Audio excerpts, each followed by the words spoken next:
नमस्कार, मैं हूं तनिष्का शर्मा और आप सबका स्वागत है न्यूज टाइम में। सबसे पहले नजर हेडलाइन पर। हरियाणा में हुए सरपंच हत्याकांड में मंत्री धनंजय मुंडे का इस्तीफा। एनसीपी अजीत पवार गुट से हैं मुंडे। सपा नेता अबू आजमी का दावा, औरंगजेब ने मंदिर बनवाए, शिंदे बोले देशद्रोह का केस चले। सरकार अब रोड एक्सीडेंट में घायलों का करेगी मुफ्त इलाज, 1.5 लाख तक खर्च उठाएगी सरकार। महाराष्ट्र में केंद्रीय मंत्री की बेटी से छेड़छाड़ मामले में कार्रवाई, पुलिस ने 4 आरोपियों को किया गिरफ्तार। असम पूर्व सीएम की बेटी ने ड्राइवर को शराब पीने के आरोप में चप्पल से पीटा, वीडियो हुआ वायरल। शरद पवार के पोते और विधायक रोहित पवार को हाईकोर्ट का समन, चुनावी जीत से जुड़ा है मामला। वकील ने सुप्रीम कोर्ट में दी आत्महत्या की धमकी, कोर्ट की फटकार के बाद मांगी माफी। उड़ीसा हाईकोर्ट ने 13 साल की रेप पीड़िता को अबॉर्शन की दी अनुमति, गर्भ व्यवस्था से बच्ची की जान को खतरा बताया। हिसार में छोटे की जगह बड़ा भाई पेपर देते पकड़ा गया, नकल से तंग आकर सरकार ने बोर्ड सचिव को हटाया। अरविंद केजरीवाल विपासना ध्यान में होंगे लीन, होशियारपुर में ध्यान केंद्र में रहेंगे 10 दिन। अब खबरें विस्तार से। महाराष्ट्र के बिड में सरपंच हत्या मामले में एनसीपी अजीत पवार गुट के विधायक और मंत्री धनंजय मुंडे ने इस्तीफा सौंप दिया है। महाराष्ट्र के सीएम देवेंद्र फडणवीस ने मुंडे से इस्तीफा मांगा था। उन्होंने इसके लिए एनसीपी प्रमुख अजीत पवार और पार्टी के नेता प्रफुल्ल पटेल से भी बातचीत की थी। मुंडे महाराष्ट्र सरकार में खाद्य, नागरिक आपूर्ति एवं उपभोक्ता संरक्षण मंत्री थे। आरोप है कि बिड में सरपंच संतोष देशमुख की हत्या में मुंडे के करीबी वाल्मीकि कराड का हाथ है। एसआईटी ने कराड को हत्या का मास्टरमाइंड बताया। हत्या से जुड़ी तस्वीरें अब सामने आ रही हैं।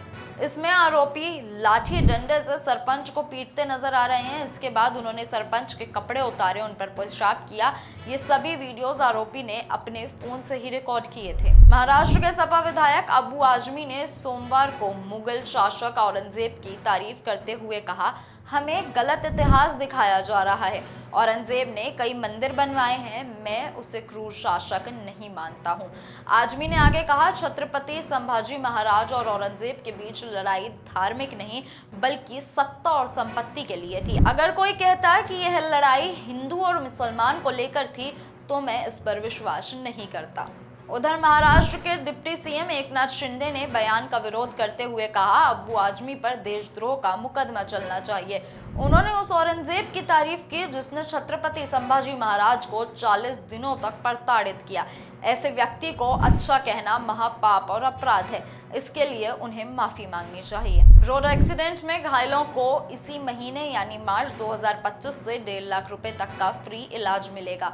यह नियम प्राइवेट हॉस्पिटल के लिए भी अनिवार्य होगा। देश भर में इस व्यवस्था को लागू किया जाएगा। एनएचएआई इसके लिए नोडल एजेंसी का काम करेगा। राष्ट्रीय राजमार्ग प्राधिकरण एनएचएआई के अधिकारी के मुताबिक योजना के लिए मोटर वाहन अधिनियम 1988 की धारा 162 में पहले ही संशोधन हो चुका है। इस योजना को पूरी तरीके से लागू करने से पहले बीते 5 महीनों में पुडुचेरी, असम, हरियाणा और पंजाब सहित 6 राज्यों में पायलट प्रोजेक्ट चलाया गया, जो कि सफल रहा। एनएचएआई ऑफिसर ने बताया कि घायल को पुलिस या कोई आम नागरिक या संस्था जैसे ही हॉस्पिटल पहुंचाएगी, उसका इलाज तुरंत शुरू हो जाएगा। इसके लिए कोई फीस भी जमा करनी नहीं होगी। घायलों के साथ चाहे परिजन हो या नहीं, हॉस्पिटल उसकी देखरेख करेंगे। प्राइवेट और सरकारी दोनों ही हॉस्पिटल को कैशलेस इलाज देना होगा। महाराष्ट्र के जलगांव में केंद्रीय मंत्री रक्षा खड़से की बेटी से छेड़छाड़ मामले में पुलिस ने 4 आरोपियों को गिरफ्तार किया है। वहीं 3 आरोपियों की तलाश अब भी जारी है। जलगांव एसपी महेश्वर रेड्डी के मुताबिक छेड़छाड़ मामले में 2 मार्च को मुताई नगर पुलिस स्टेशन में 7 लोगों के खिलाफ एफआईआर दर्ज की गई थी। इनमें से 4 आरोपियों को गिरफ्तार कर लिया गया है, जिनका नाम अनिकेत भोई, किरण माली, अनुज पाटिल है। आरोपी अनिकेत का पिछला आपराधिक रिकॉर्ड रहा है। चौथा आरोपी नाबालिग है। मामले को लेकर मीडिया से बातचीत में शिवसेना विधायक आदित्य ठाकरे ने कहा, कोई भी पार्टी का कार्यकर्ता जो महिला के साथ अत्याचार करता है उसे आतंकवादी माना जाना चाहिए और चौराहे पर फांसी दे देनी चाहिए। ऐसे लोगों को सजा दी जानी चाहिए, चाहे वे किसी भी पार्टी के हों। असम के पूर्व मुख्यमंत्री प्रफुल्ल कुमार महंत की बेटी प्रज्योतिता कश्यप पर ड्राइवर को चप्पल से मारने का आरोप है। प्रज्योतिता ने ड्राइवर पर शराब पीकर गालियां देने और बदतमीजी करने का आरोप लगाया है। मामले का वीडियो सोशल मीडिया पर तेजी से वायरल हो रहा है। वायरल वीडियो में एक आदमी घुटने पर बैठा नजर आ रहा है और प्रज्योतिता उसे गालियां दे रही हैं और चप्पल से मारती नजर आ रही हैं।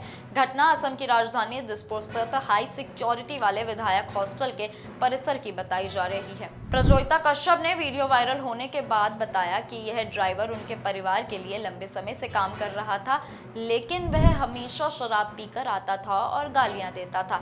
मैंने कई बार उसे समझाया, लेकिन उसकी हरकतें और बढ़ गईं। बॉम्बे हाई कोर्ट की औरंगाबाद बेंच ने शरद पवार के पोते और विधायक रोहित पवार को समन जारी किया है। बीजेपी नेता राम शिंदे ने 2024 महाराष्ट्र विधानसभा चुनाव में कर्जा जामखेड़ सीट से पवार की जीत को चुनौती दी थी। राम शिंदे की याचिका में आरोप लगाया गया है कि पवार ने अपनी कंपनी के कर्मचारियों के जरिए पैसे बांटे और वोटरों को रिश्वत दी है। उन्होंने दावा किया कि चुनाव के दौरान इसका एक वीडियो भी सामने आया था, जिसके बाद एफआईआर दर्ज हुई थी। याचिका में कहा गया कि चुनाव में जानबूझकर कई राम शिंदे नाम के उम्मीदवार खड़े किए गए ताकि मतदाता भ्रमित हो जाएं। इसमें राम नारायण शिंदे और राम प्रभु शिंदे का नाम भी शामिल है। कोर्ट ने सभी उम्मीदवारों को समन जारी कर अगली सुनवाई 27 मार्च को तय की है। सुप्रीम कोर्ट में सोमवार को एक वकील ने आपराधिक मामले में उसकी याचिका स्वीकार न किए जाने पर आत्महत्या की धमकी दी। इस पर जस्टिस अभय एस ओक और जस्टिस उज्जवल भुइयां की पीठ ने वकील से 7 मार्च तक लिखित माफी मांगने या परिणाम भुगतने को कहा। कोर्ट ने कहा कि हम माफी मांगने के लिए मजबूर नहीं कर रहे हैं, लेकिन माफी न मांगने पर नतीजे भुगतने को तैयार रहें। सुनवाई के समय याचिकाकर्ता एडवोकेट रमेश कुमरान ने वीडियो कॉन्फ्रेंसिंग के जरिए पेश हुए। इस दौरान उन्होंने कहा कि अगर प्रतिवादी के खिलाफ एफआईआर रद्द की जाती है तो मैं आत्महत्या कर लूंगा। इस पर जस्टिस ओक ने कहा, आप अदालत को धमकी कैसे दे सकते हैं कि यदि हम आपकी अपील स्वीकार नहीं करते हैं तो आप आत्महत्या कर लेंगे। आप एक वकील हैं, हम बार काउंसिल से आपका लाइसेंस सस्पेंड करने और एफआईआर दर्ज करने के लिए कहेंगे। कुछ देर बाद सुनवाई फिर से शुरू हुई तो एडवोकेट कुमारन दोबारा वीसी के जरिए पेश हुए। उन्होंने कहा, मैं माफी मांगता हूं, मैं भावुक हो गया था। इस पर जस्टिस ओक ने कहा, नहीं, हम शुक्रवार 7 मार्च तक लिखित माफी चाहते हैं। उड़ीसा हाईकोर्ट ने 6 महीने 27 हफ्ते की गर्भवती 13 साल की रेप पीड़िता को गर्भपात की अनुमति दी है। वे सिकल सेल अनीमिया और मिर्गी से पीड़ित है। कोर्ट ने माना कि प्रेगनेंसी से बच्चे के जीवन और सेहत को गंभीर खतरा है। बीमारियों की वजह से बच्चे को जन्म देना उसके लिए बहुत खतरनाक हो सकता है। उड़ीसा के कंधमाल की रहने वाली पीड़ित अनुसूचित जाति से है। पिछले साल एक लड़के ने उसके साथ बार बार रेप किया। धमकियों के कारण उसने किसी को कुछ भी नहीं बताया। जब उसकी तबीयत बिगड़ने लगी तो उसकी मां उसे डॉक्टर के पास लेकर गई। इसके बाद रेप का मामला सामने आया। 11 फरवरी को पीड़ित के माता पिता ने एफआईआर दर्ज कराया। बच्ची की मेडिकल जांच हुई तो जांच में प्रेगनेंसी और उससे जुड़ी हेल्थ समस्याओं की रिपोर्ट सामने आई। इसके बाद मामला उड़ीसा हाई कोर्ट पहुंचा, जहां बच्ची के पिता ने गर्भपात की इजाजत मांगी। हरियाणा के हिसार में 10वीं बोर्ड के एग्जाम में बड़ा भाई छोटे भाई की जगह पर इंग्लिश का पेपर देते हुए पकड़ा गया।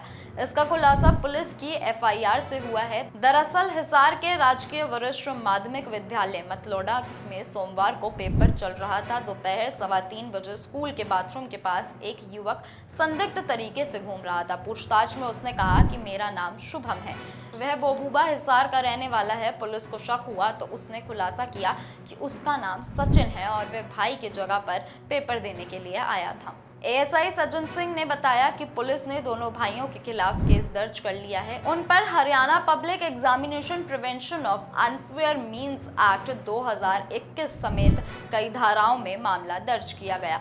वहीं सोमवार रात को सरकार ने नकल के मामले में एक्शन लेते हुए हरियाणा विद्यालय शिक्षा बोर्ड के सचिव अजय चोपड़ा को हटा दिया है।